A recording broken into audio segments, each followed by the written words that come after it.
Hey Raghunath, tell everyone about our Patreon community. Sure, Kastuba. The Wisdom of the Sages Patreon community is an incredible online yoga resource. If you like the type of yoga wisdom and culture we share on the show, then our Patreon community is a great next step. This is a listener-supported podcast, and any level of sponsorship will unlock a wide range of live and archived classes, talks, and even workshops. Raghunath teaches, I teach, and we have a host of other excellent teachers on topics ranging from yoga philosophy, asana classes, storytelling, Ayurveda, kirtan, cooking, meditation, and a lot more. We even have an incredible online Bhakti 12-step recovery group. So if you want to check it out, go to patreon.com/wisdom of the sages. All right, let's get it on. Om Namo Bhagavate Vasudevaya. Om Namo Bhagavate Vasudevaya. Om Namo Bhagavate Vasudevaya.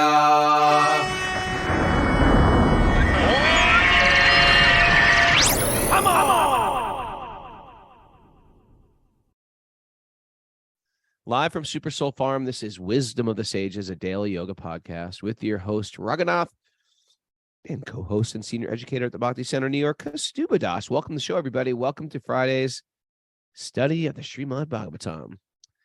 We're back. We're doing this every day. We show up every day. Srimad-Bhagavatam every day is the way to completely transform your consciousness. It works. Try it. It works. Try it for a month. If you're new to this, try it for a month. See what happens. And if you're listening on Zoom, welcome, everybody. Hey, if you're listening on Zoom and Mara has sent you the secret codes to get on Zoom, you are a very tiny, tiny fraction of the listening audience. That means Zoom people should at least be chanting one round of japa on their malas every day. You got that, people? Thumbs up if you're doing that, please, on Zoom. Everyone's like, I don't think they have to. sorry. Wait a second. I don't know this Encourage them. rule. I don't think it's, No, it's a law. I'm not going to encourage them. I'm going to tell them, going to order them. Can order them to chant. pushing it. You love God right now. There, you get some thumbs up icons. No, I'm just saying, I'm encouraging. I'm lovingly nudging. You know why? Sometimes you need a little loving nudge. Someone did that to me. Okay. It was Prema Bhakti. Remember Prema Bhakti? She was my friend Yeah. before we were devotees. And we always we sort of made fun of the devotees. It's horrible. We sort of made fun of it, but we were sort of attracted to it. We couldn't decide if we were like, are they crazy or not? And then I was like, I'm going to move into the temple. And she was like, no, are you crazy? What are you crazy? I was like, well, I need a place nudging to you live. away. Well, she was nudging me away. But then I went on tour and I came back and she was like, had moved into the temple herself. I was like, what are you doing? You told me this was crazy. And she goes, Raghu, one round a day. He goes, you study so many books, just chant one round a day and read the Bhagavad Gita. Your life will change. And I was like, the nudge helped. I chanted one round a day. I remember when I was first coming around, she was coming around with Gandiva, who's Gabrielle at the time, right? Yeah. They were my friends. You know what we used to do? We used to feed homeless people in the park. Me, Gabrielle, and Prema Bhakti. That was our thing in the hardcore scene. And Parmananda used to do it. Feed the hungry, we called it. Maybe you fed me sometime. Did I feed you? I mean, it's possible. Maybe it was just after. We would walk around with sandwiches, and there's so many homeless people there. What kind of sandwiches? Vegetarian. We were vegetarians. Are you trying to, what, are you micromanaging my charity? No, I was curious about what you're making as like a teenager. She's a chef. She's curious. What kind Okay. of cheese sandwiches with mustard? Well, it wasn't like gourmet anything, Mara. It was just probably some white bread and and some maybe craft singles. I'm not quite sure. But who I ran into chanting japa in Central Park yesterday? Who? Paris 2.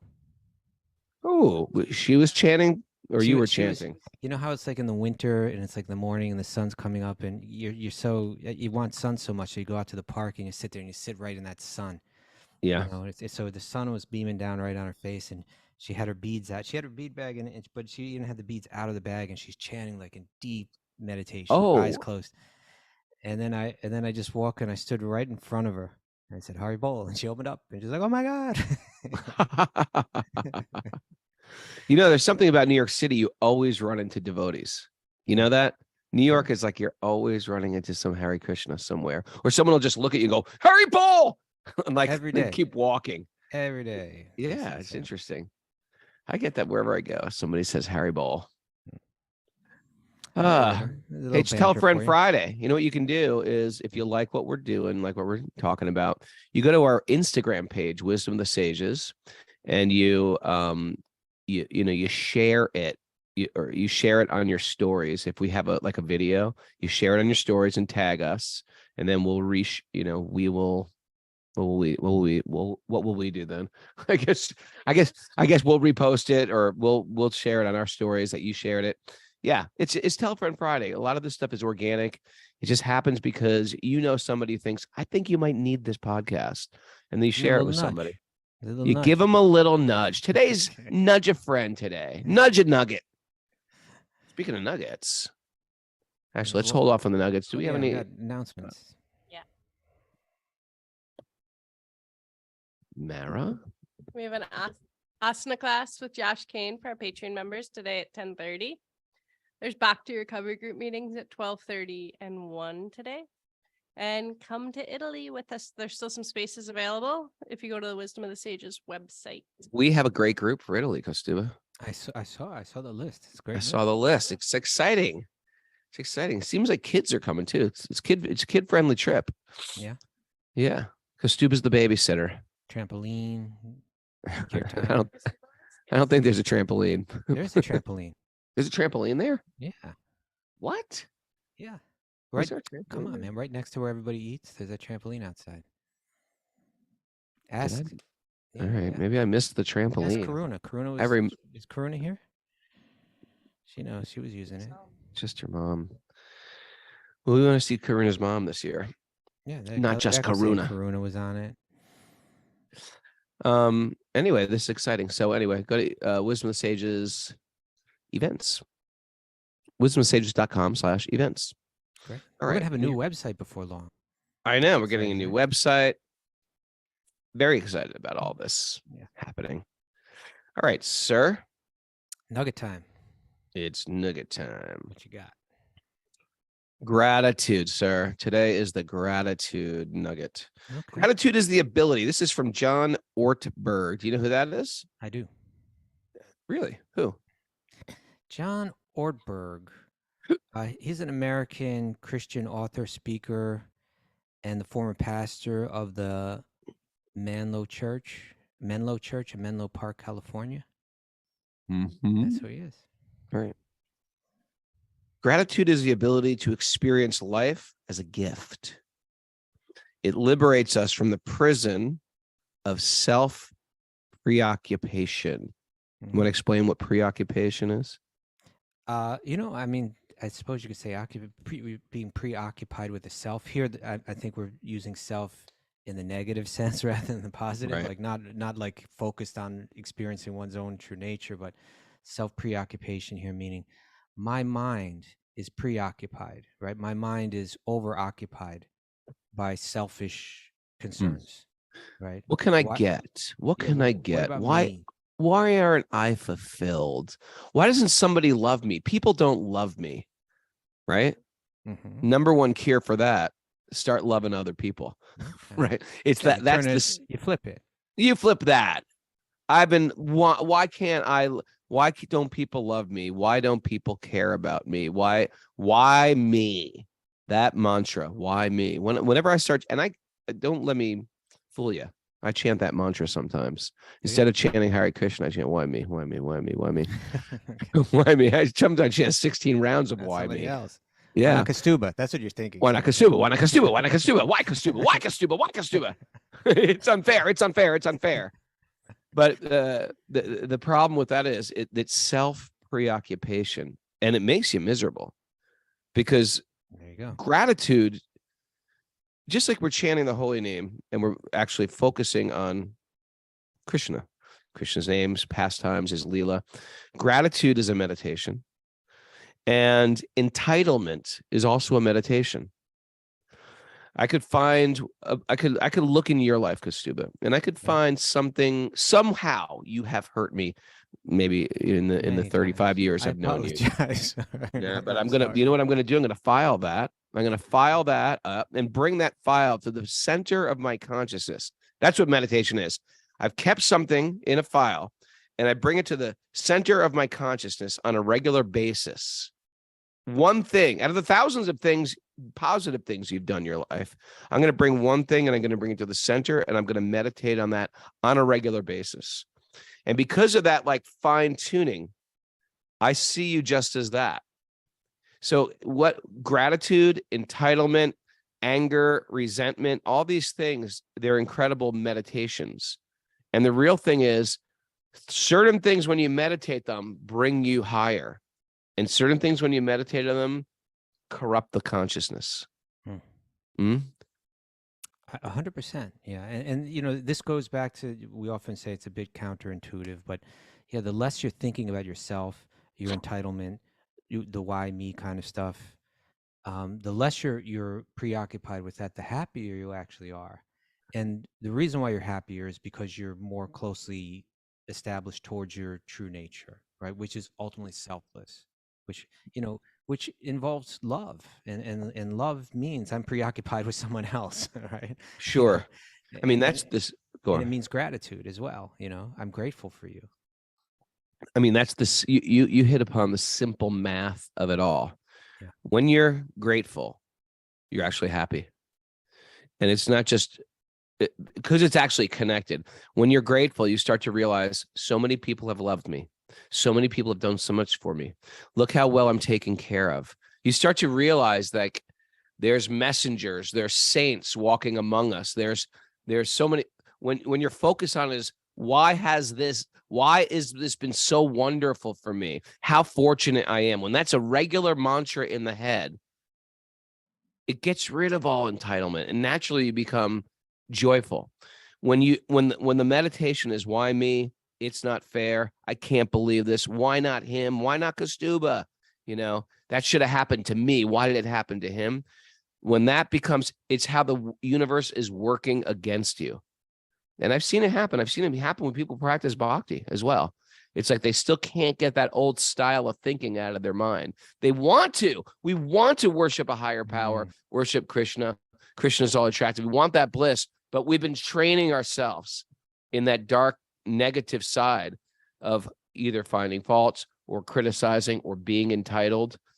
And we just can't let it go there. Can't let it go there anymore. It's not going to give me what I want. You know, and that resentment often manifests, maybe almost always, but whether in a subtle form or in a gross form, as cruelty. You know, we kind of lash out at others, you know. Sure. And then oftentimes cruelty or fault finding, we tend to think like we are the judge and we are supposed to be the judge and the jury. And it's our duty for the betterment of the world to be the judge and jury of other people. Right. And it's really none of my business. God will do that. I don't have to do that. God won't even do that. Even Krishna is not interested in judging people. He's outsourced that to Yamaraj. Yeah. And then we get behind the keyboard, right? And we start playing the role of Yamaraj. You start playing the YOLO, and it's a problem because everybody's actually a spirit soul, and judgment happens anyway. I mean, look at my own life or your own life or anybody on the message. Everyone's got some horrible thing that has happened to them. Guess what? That's some karma that we are. I suppose you trip and you break your leg. That's some karma you got. I didn't break your leg. You just tripped and broke your leg. So I don't have to wish pain upon you. Karma's going to come anyway to you.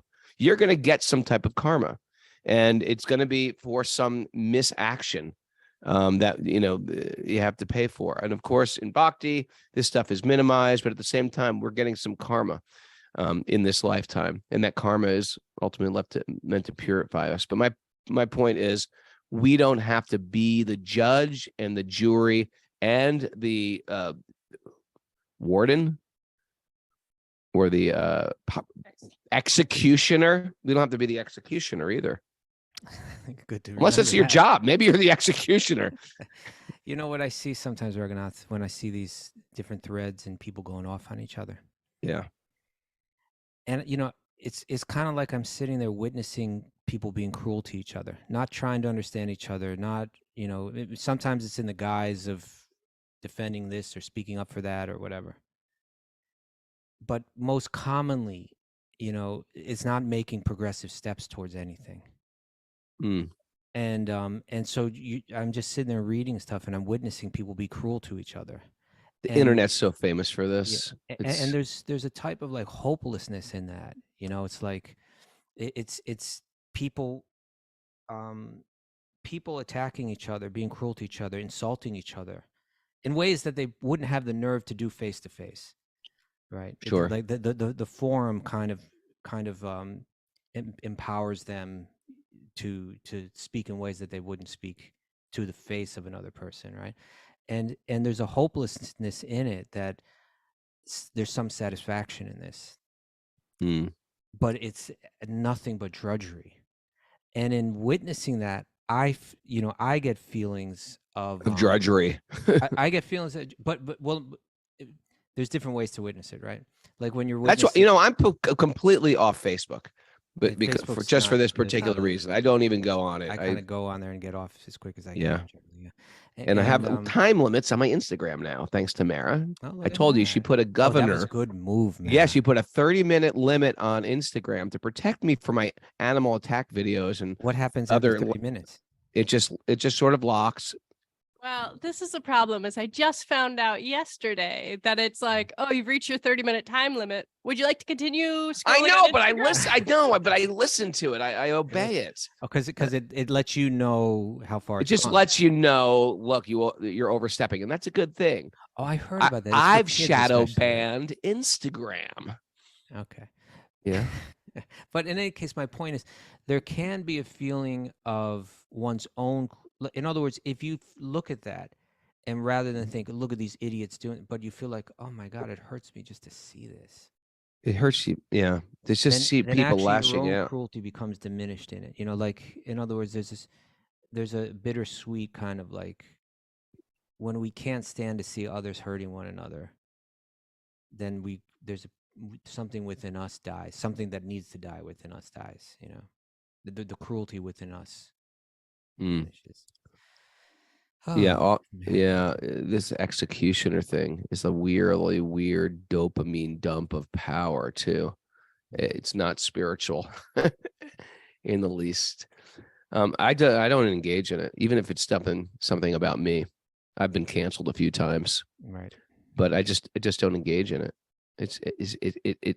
If you analyze the psychology behind people who do the cancel culture stuff, it's not justice, it's executioner type of stuff. In the same way, like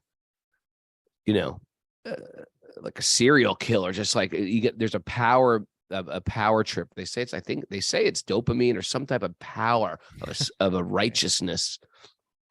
Anyway, here's another interesting thing. What we do during our teacher training sometimes, or as a as an exercise in workshops, is we meditate in a little workshop. We sit with a partner, like I'll sit with Mara, and we'll say, here's what I'm grateful for today. I'm grateful for this. And then she'll say, you're blessed. And she'll say, I'm grateful for this. And I'll say, you're blessed. And we'll go back and forth for like 2 minutes. Just everything we're grateful for. And if you hit a bump, like, well, what else am I grateful for? You just looking deep into each other's eyes when you do this. You are blessed. You are blessed. Namaste. You are blessed. No, what it is a meditation on why we are so fortunate. Right. And then afterwards, I just say, so how do you guys feel? And what happens is people are just like, I feel incredible. I feel like so high. I feel liberated. And it's amazing because you can control your consciousness by what comes out of your mouth, by what your meditation is, by what your focus is. Even when we chant the Maha Mantra, as powerful it is, if your mind is going to turbo scenarios, or if your mind is going to resentment, or if your mind is going to anxiety and fear, you're not hearing the holy name. So this is a good little practice just for speaking a blessing or speaking a gratitude, having the other person validate it, and then speaking it back to you and going. If you're in a coupleship, I recommend you doing this in the morning with your partner. I'm grateful for this. Yes, you're blessed. I'm grateful for this. Yes, you're blessed. And do it for 1 minute or 2 minutes or 3 minutes, and you will walk away from that floating out the door. That's how powerful this is. And it just shows that our consciousness, you can have that feeling all the time, but you have to keep that type of energetic sonic vibration coming out of your body on a regular basis. And just because we're devotees, it doesn't mean, just like because we're vegetarian or vegan, it doesn't mean we're always eating prasad. And in the same way, just because we're devotees, like, these Mona Bubbas who do, or Vipassana people, they don't speak. Why? Because speaking can damage our consciousness. True. If we gossip, if we fault find, etc. But just because we practice bhakti doesn't mean we can say everything, right? You have to be very careful and harness the words that come out of your mouth, or it will consciousness. Huh? Do what to the words? Harness them. Harness the words that come out of your mouth, and harness harness what goes in your ears, because that's what's going to flow out of your mouth. Because if you don't, the consciousness will go down. Bhakti yogis don't get a pass on silence. You got to be silent, or you have to speak uplifting, spiritual, Krishna conscious words. Yeah. Well, a great way to a couple of things I want to say. One is that I appreciate your exercise that you just mentioned, but I want to be clear that when we say how important gratitude is, it's not just some new age fluffy thing. Actually, it gets to the very core of our existence. If we want to look at Vedanta and Bhakti Vedanta, we can understand that gratitude means being fixed in reality, right? It means I'm no longer an illusion. At the beginning of Bhagavad Gita, Arjuna is just confused and depressed. And at the end, he's expressing his gratitude to Krishna when he steps out of his illusion, And so how can we cultivate that? You pick up Srimad-Bhagavatam, the hymns of the Vedas with their expressions of gratitude, the prayers of the Bhagavatam, their expressions of gratitude. These are people speaking from the platform of truth, from the platform beyond illusion. So it's real, Yeah, it almost seems like nature, but it's been nurture for lifetimes of expectations of others. Why isn't this happening? This is what I wanted from you. They say it's a number one cause of all types of breakdowns with relationship or in business is unmet expectations. Mm-hmm. And you know where I'm going with this, Mara, right? Yeah, trade your expectations in for appreciations. Couples, this will work good for you. Trade your expectations into appreciations. All right. Powerful statement that can change your relationship, change your workplace, change your relationship with your kids, change your relationships with yourself, with life. Yeah, our expectations should be rather simple, right? I'm going to grow old. I'm going to become diseased. I'm going to die. That's let's come to terms with that, right? I'm expecting the way a yogi thinks, right? When I get sick or when I start to get older, this was what I was expecting. It's not, hold it, this isn't meeting my expectations. No, this is reality, right? Get used to it. This is what you can expect.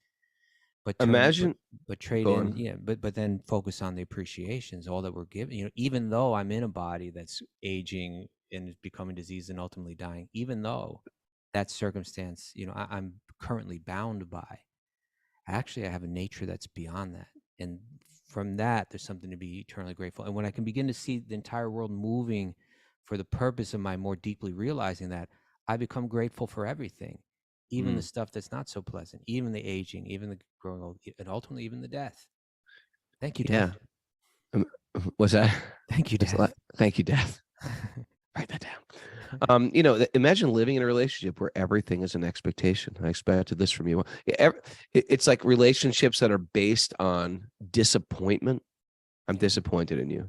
You can always, there's some people that just give that off. It's oftentimes because they're disappointed in themselves and they project that outward. I'm disappointed.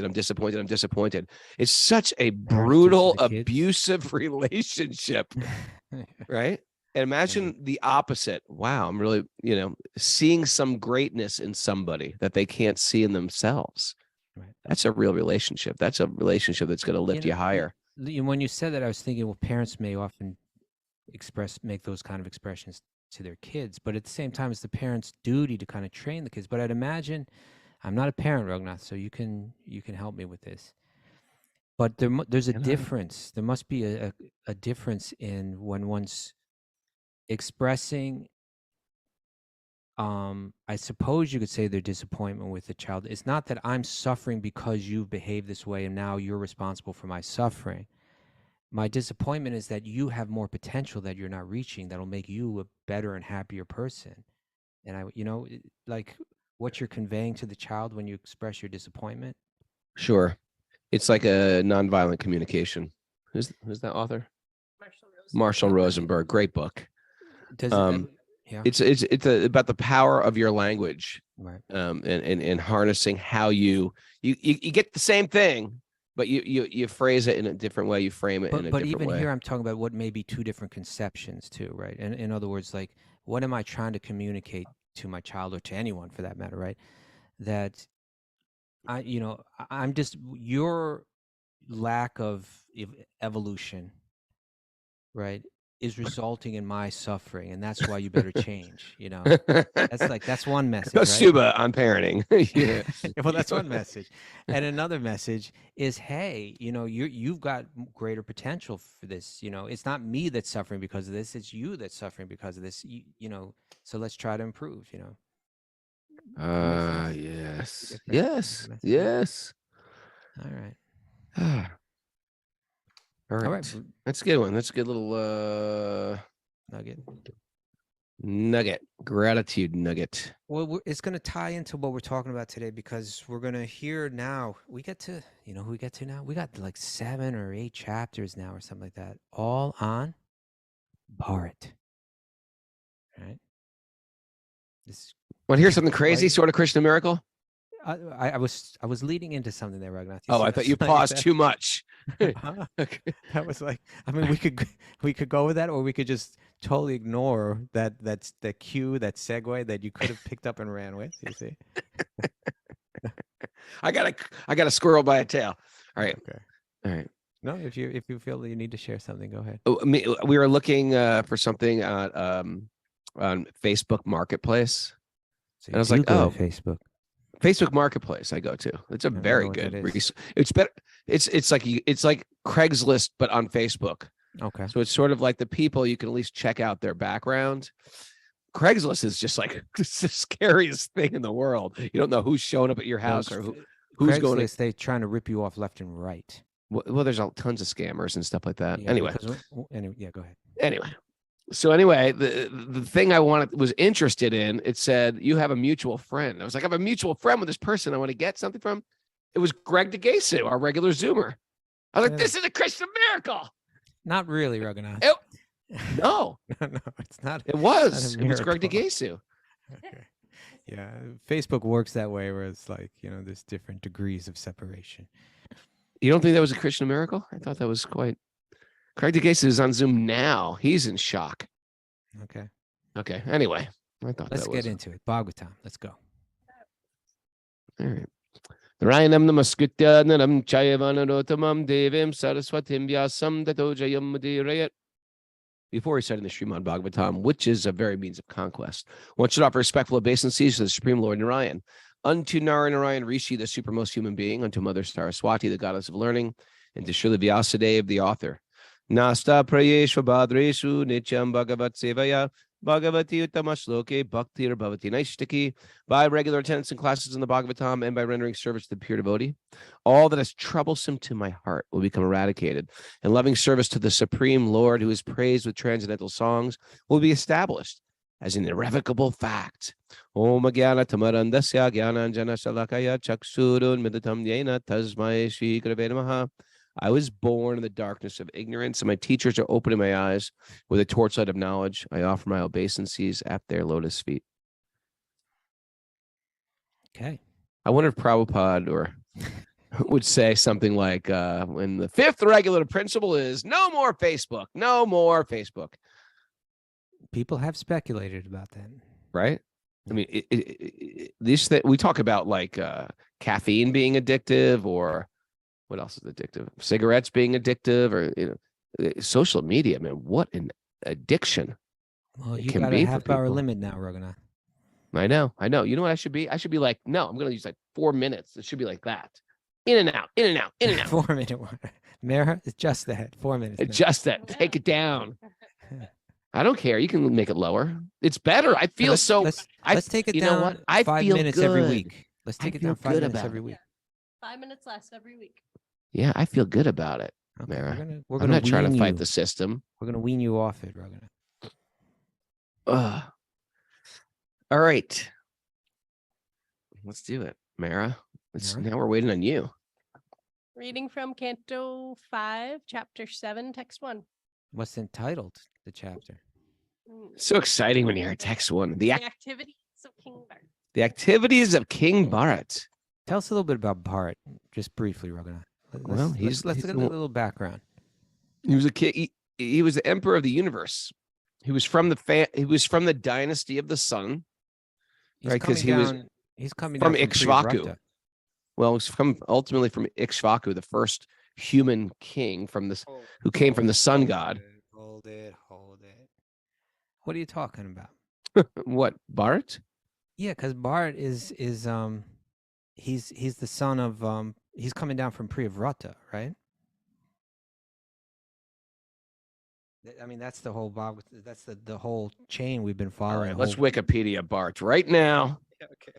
Now let's get to the bottom of this. You're like, the Srimad-Bhagavatam family tree out. Family tree. now We need Mara to do this kind of stuff. Now yeah, we got all this Mara, dead what the air. hell? She's just sitting there knitting.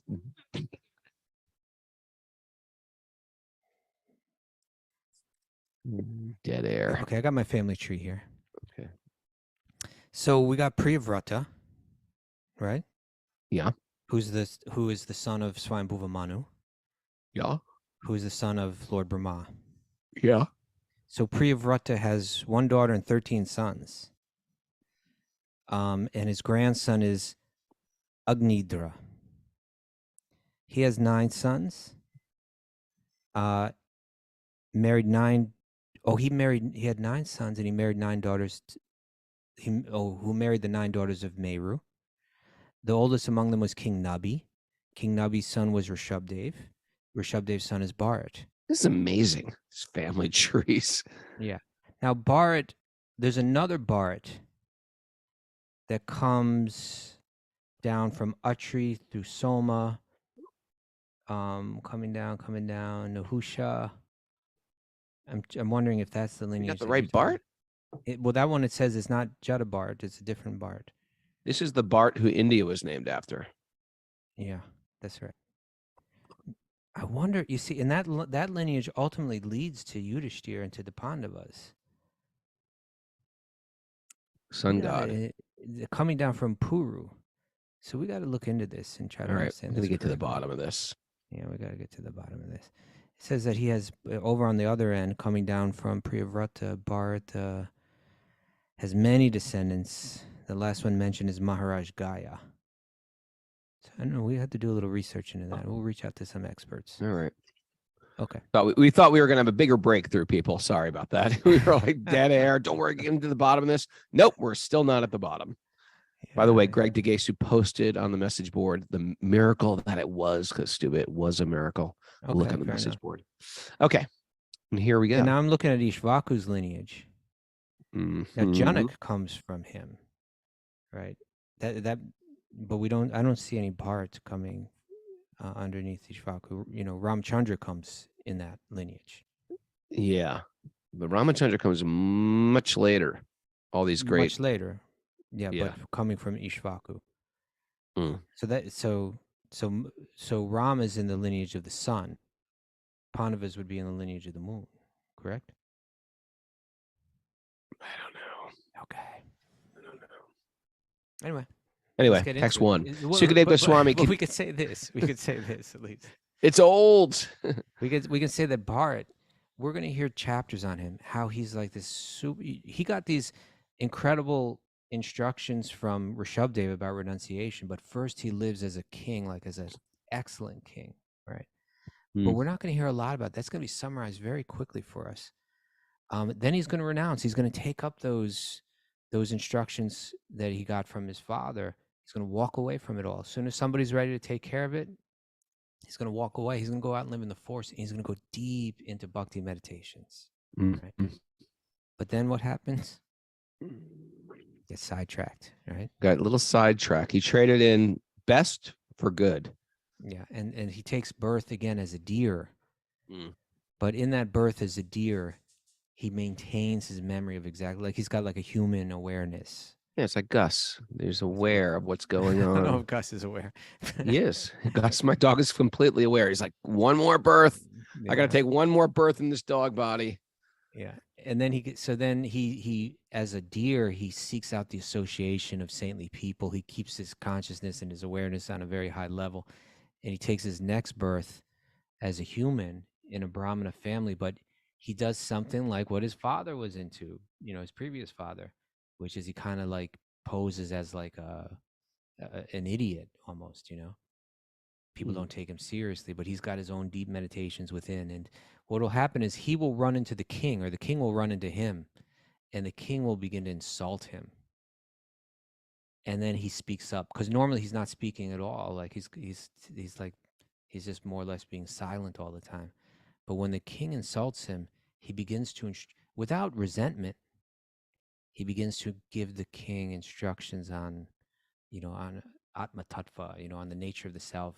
And the king, to his credit, realizes, what a jerk I've been. I was insulting you. You're a great soul. And he begins to ask questions of him. And we get incredible chapters full of incredible instructions from Bharat.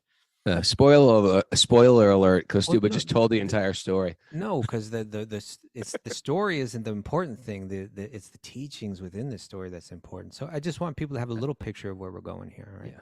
Here's a king. He's about to give it all up. And then the deer. Cute. Okay. I just told this to my son in the car on the way to school. Right. Okay. Sukadeva Goswami continued to speak to Maharaj Prickett. My dear King Bharat. My dear King, Bharat Maharaj. My dear King. Try that again. My dear King, Bharat Maharaj was a topmost devotee.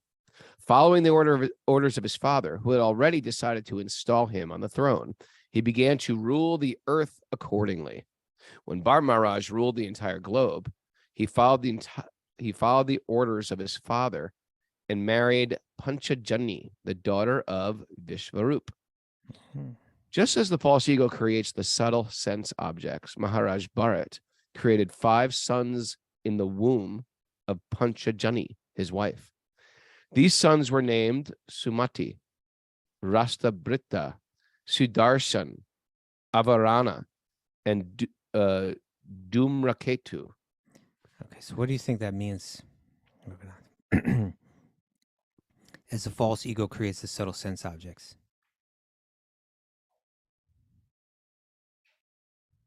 Talk about dead air. Yeah, I don't know. That's one of those ones. If I was to read this alone, I'd just be like, next verse. Just give it over. No, that's where I say, no, man, I can't go forward until I figure this out. Oh, really? Not me. I'd be like, scroll down. No, that's where you get the spiritual scientists online. Honestly, I don't understand it very well. I think I understand it on a surface level. The false ego creates the subtle sense objects. On the very surface level, like if we go back to the second and third cantos, like in the third cantos, we're hearing from Kapila Dev, and he's describing creation to his mother, Devahuti, right? And he's describing how there's an element of false ego. There's an element within the universe. And when it combines with other elements, it manifests in different ways. So I believe the false ego, this element of ego, when we say false ego, means is that there's a force, there's an energy within the batter of, there's an ingredient within the batter of the universe, right?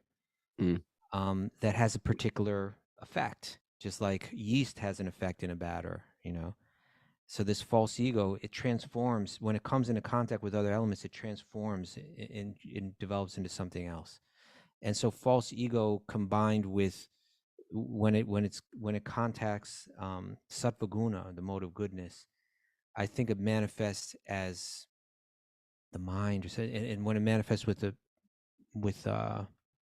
mode of passion, it manifests as the intellect. And when it manifests with the mode of ignorance, it manifests as the senses and the objects of the senses. So, I think part of it just has to do with like how one element generates the next, so like here he was, and then he generated sons, but it also may have to do with like the element of desire in it, right? Like because we have false ego and we identify with the body, we need, and the body has senses, we need objects of the senses to enjoy, to make us feel like the center. Yeah, I get it. Like a glove is generated because of the hand, right? It's in that order. Because the hand is shaped a certain way, then the glove manifests in the shape. Right. And okay. so, yeah, that makes sense. That was a good analogy too. The hand one? The hand glove. Okay, that's okay. So Right. at least we understand, I think, on some surface level. But it would be great to get like someone like the spiritual scientist on here and go into deeper. All right. So text 3. It's got Formerly, this planet was known as Ajnaba Varsh. That was the name of the planet. Mm-hmm. But since Maharaj Bhart's reign, it has been known as Bharat Varsh. So this is still the name of India in India today. They call it Bharat till this day. Yeah. Isn't that interesting? How did it get the name India? It was a Greek thing, I think, India. It's just like, it's amazing how we can just rename things. You can't, this is like one of your pet peeves. It is a pet peeve. Like, just because I don't even know what, maybe it's an economic thing, but it's like, okay, I know there's been ancient calendars. We've got our own calendar. You all better follow it. I know you've got the whole world's doing metric. We've got our own way of measuring things. It's with acres and yards and foot, and we're not going to let go of this, And it's just like, we're going to name your country whatever we want it. You're Deutschland. Okay, you're Germany. Well, it's just like, it's just like bold-faced arrogance. This is the way it is. Just maybe sometimes it's like that. Maybe other times there's other reasons, Raghunath. Maybe. Well, maybe it's just like someone has trouble even pronouncing another place, or maybe someone looks at a certain place and creates a name of it based on its good qualities. Like one place can have several names, right? Yeah. Like say some people from one land look at the other land. They say that's the land of, beautiful mountains. That's and Greenland. They start to call it that. Yeah, this is Greenland. Yeah. Yeah. Let's not condemn easy on the condemnation. Okay. All righty. I didn't have any particular people I was condemning, but it's just sort of like Western culture in general. This is the way it is. It's not only Western culture, maybe other cultures do that too. Yeah, I'm sure other cultures do it to other cultures. Wherever there's power, there's abuse, right? Whenever there's or there's just sort of like, look, there's more of us, or we're the most vocal, so this is the way it is. But maybe Mayor could look that up. Where does the name India come from? Yeah. What was that all about? I think it was this Greek explorer. I mean, that's where they got the name Hindu, east of the Sindhu River. Mm-hmm. And those people they couldn't pronounce their S's. So it was Hindu, India. Yeah. Oh, here we go. We got it? The name India originally derived, Mary, you say it. Because it's the same thing you just said. Originally derived from the name of the river Sindhu, the Indus River, and has been used in Greek since 5th century BCE. That makes sense. Damn Greeks.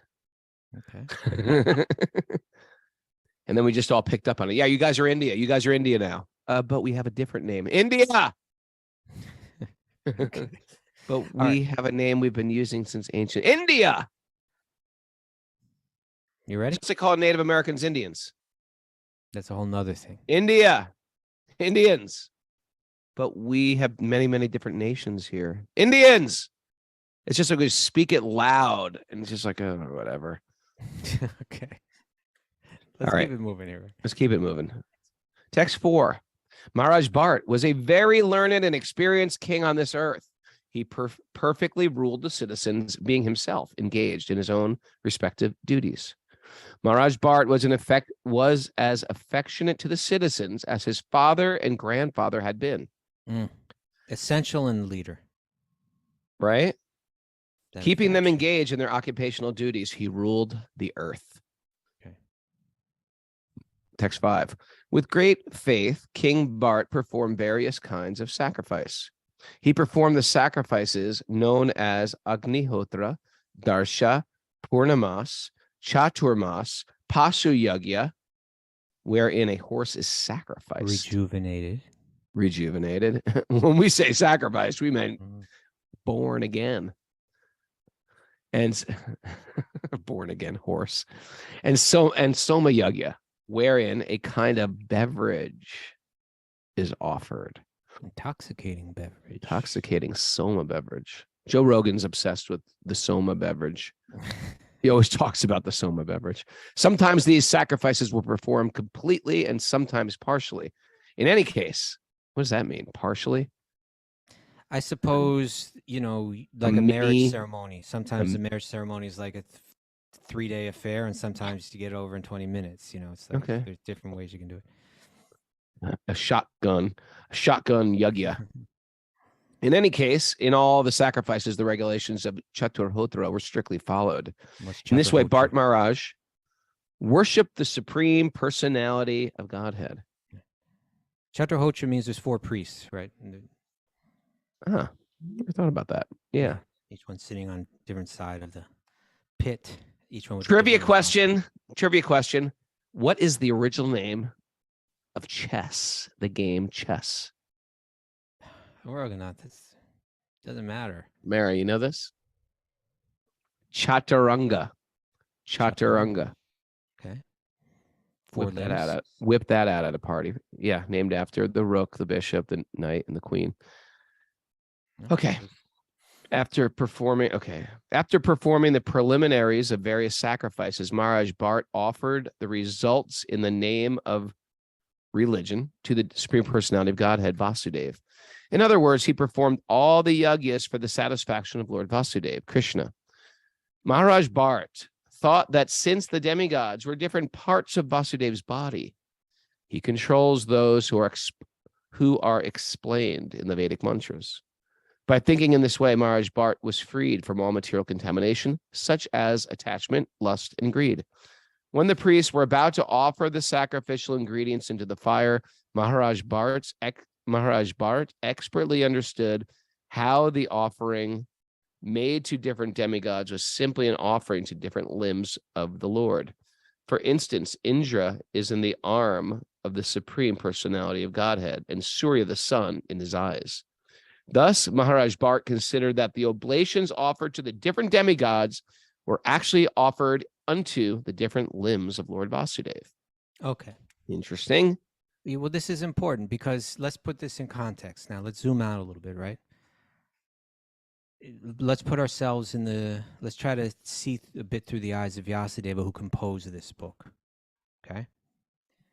So he's got his mission in composing the Srimad-Bhagavatam, which is he's been ordered by his guru, hey, you got to bring people to the level of bhakti. You've been talking about all different kinds of rituals. You've been talking about all different kinds of austerities, different practices of renunciation, et cetera, throughout the Vedas and the Upanishads. But you haven't led people to where it all goes, which is bhakti. You haven't been abundantly clear about that. You need to be abundantly clear about that. Okay. So now he's talking about the king who is so important that the entire planet was named after him, right? Right. And he summarizes most of what he's going to speak about this king is going to be post-kingship, right? After he walks away from being a king. He summarizes his whole kingdom, his whole, reign in 7 verses, right? Yeah. Then it's going to move on to when he walked away from, and then it's going to move on to his next 2 lives. But what we hear about him living as a king is summarized in 7 verses. This is verse number 6. And pretty much all it says is that he had sons, that he was compassionate to the citizens, that he had affection for them. And then it says that he engaged in these rituals. That he kind of gathered all the people and kind of got them focused on these big ceremonies, right? But it clarifies, because these ceremonies are the kind of things that are especially spoken about in the previous books, like the four Vedas.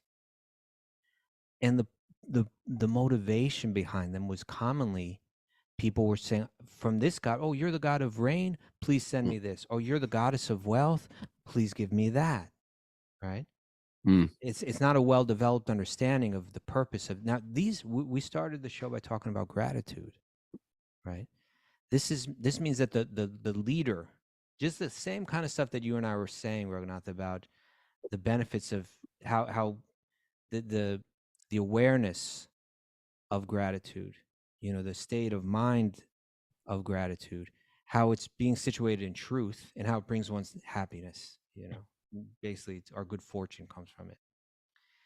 So the king is doing that. He's trying to say we all need to begin to think this way. And so let's do this through these massive public ceremonies where all together we're going to create a ritual through which we express our gratitude.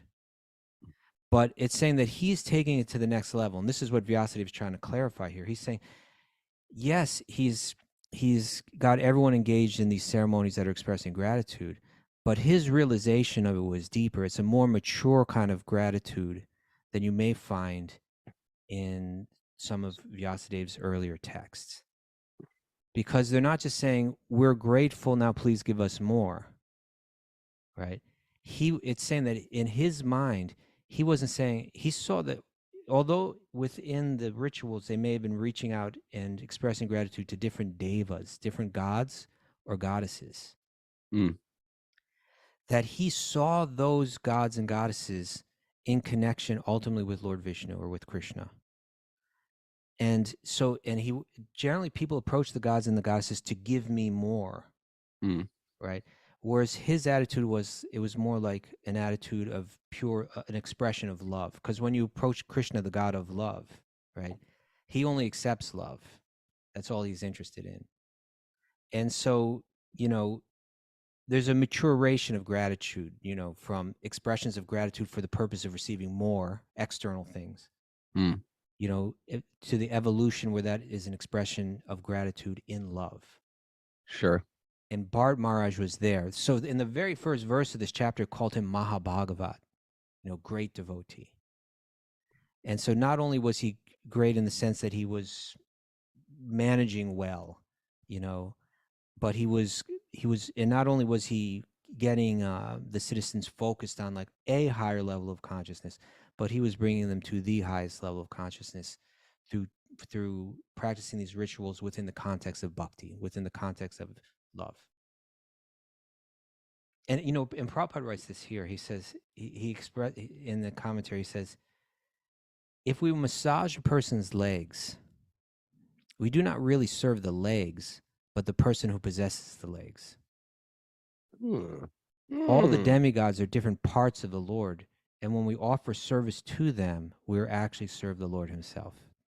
That's how the bhakti yogis understand the different devas and devis, the different gods and goddesses, right? If I'm going to express gratitude through a ritual to the goddess Durga, I do it knowing Durga is an expansion of Radha, who is the energy of Krishna, right? So I do it in the context of my devotion to Krishna, like that. Thank you, Deva. Oh, we ran out of time. We're out of time. All right. Gratitude. You don't have to start singing. I don't know why you think when this ends, you're supposed to start singing. Because people want to be entertained. Wait for the Jai Shri Krishna song. Wait for that. Jai Shri Krishna Bolo Jai Radhe. Mara, do we have any takeaways for today? Yeah, we have some good First, stuff. take away the microphone. Yeah, exactly. Sometimes we need a loving nudge. Love and nudge. Love and nudge. Hi, I'm Love and Nudge. We're Love and Nudge. The love and spoonful. If you don't feel loved or cared about, start loving and caring for others. Yep. If you give a little more than you're looking for, your love will turn the key. I was singing that all day yesterday. When we're grateful, we are happy. Simple. We aren't the judge, jury, or executioner.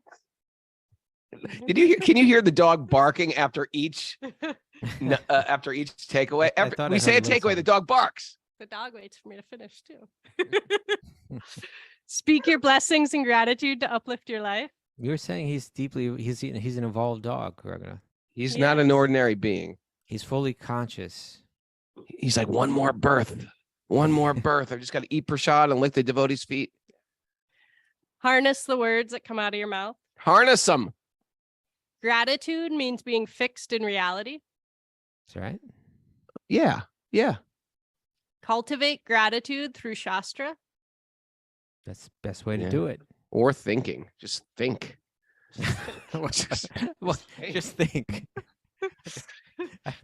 I think we are trying. Anyway, go ahead, Mara. Trade your expectations for appreciation. Yeah. And one sec. And thank you, Death. Thank you, Death. Thank you, Death. We're going to do something about the glove and the hand. And thanks, everybody, for joining us. Woo! This hand. Our glove is hand-shaped. Interesting concept, isn't it? It could be shaped. It could be shaped like anything. The But hand it's had to come first. hand-shaped.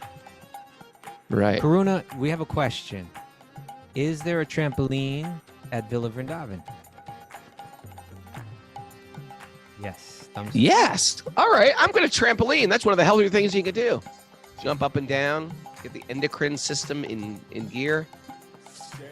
I think it's the endocrine system gets in gear. Thanks everybody for joining us.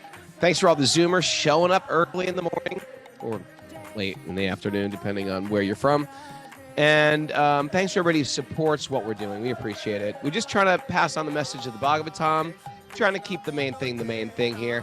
If you like what we're doing and you want to support us, it's a community-supported podcast. If you're part of the community and you want to support us, we appreciate it. You go to patreon.com/wisdom of the sages and give whatever you can. And it helps us keep this thing going. We think it's a good thing. I know it's a good thing for me. It helps me just hear the Bhagavatam on a regular basis, and I know for me that's a very good thing. Thank everybody who listens out there as an other. That means you're out there just driving around, surfing through podcasts. Millions of podcasts to choose, including Wisdom of the Sages. And hopefully you feel a little lighter, a little higher, blissful afterwards.